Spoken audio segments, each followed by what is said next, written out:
Ms. Mucarsel-Powell. Thank you, Mr. Chairman. Mr. Ayer, I want to focus on Barr's handling of investigations into election interference. In Florida, we have serious concerns about the security of our elections.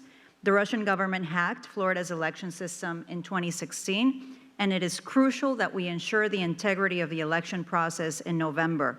But Attorney General Barr is not doing anything to make this happen. He called the special counsel's investigation into Russia's interference, quote, one of the greatest travesties in American history, and said that investigators were trying to, quote, sabotage the presidency, end quote.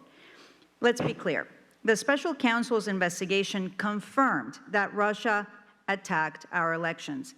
Several people were indicted, including members of the Trump campaign, for lying about their involvement into Russia. The intelligence community and the Senate Intelligence Committee also confirmed the Russian hacking. Even Attorney General Barr said that, quote, I am confident that Russians attempted to interfere in the election, end quote. Mr. Chairman, I'd like to enter into the record this op-ed published in USA Today by Attorney General Barr on February 19, 2020. Without objection. Thank you. In the statement with FBI Director Wray, Barr lists Russia as a current threat. It says that an informed and discerning public is a resilient public, meaning we need to tell the public about Russia's threat. But AG Barr's words mean nothing because he's not here to tell the public anything. He and the president would rather attack the investigations into interference than protect our elections and prevent Russian interference. In March, AG Barr dropped the 2-year-long prosecution of a Russian company charged with conspiring to defraud the U.S. government. The company was organizing a social media campaign to interfere in the presidential election and is run by a man referred to as Putin's chef because of his proximity to Vladimir Putin. Mr. Ayer, does it concern you that the Attorney General is dropping investigations of Russian companies who have harmed us? Well, I don't know the facts of the cases you're talking about, so I can't comment specifically. It does bother me a lot that I'm not aware that there's very much being done to deal with the problem of Russian interference in our election.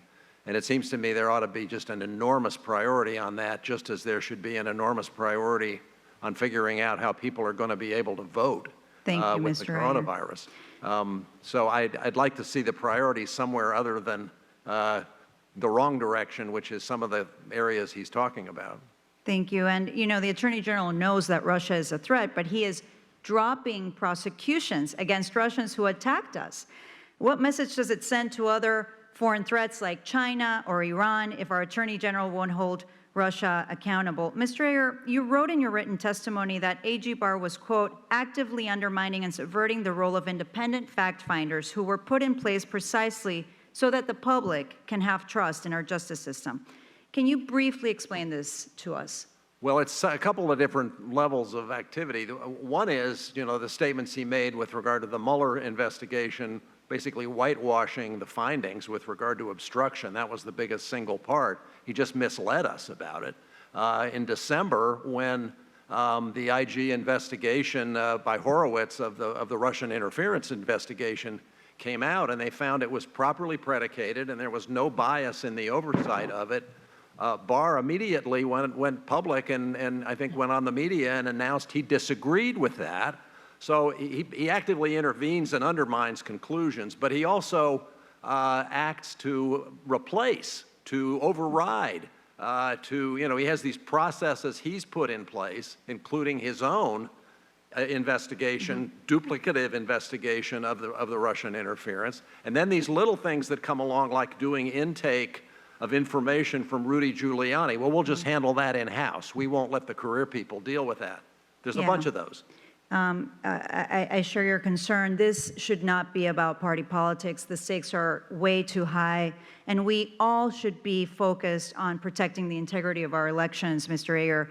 But when the integrity of law enforcement is corrupted, when men place themselves above the rule of law, nations fail. I can tell you that because I have witnessed it firsthand in Latin America. Governments filled with corruption devolve into chaos when politics are injected into the justice system. People lose their faith in their leaders, and I don't want that to happen in the United States of America. William Barr's actions is taking the Department of Justice down that path. His conduct is corrupt, dangerous, and it must be stopped. I yield back. The gentlelady yields back. Our great senators. Hi, Chuck. He used to love me when I was a Democrat, you know.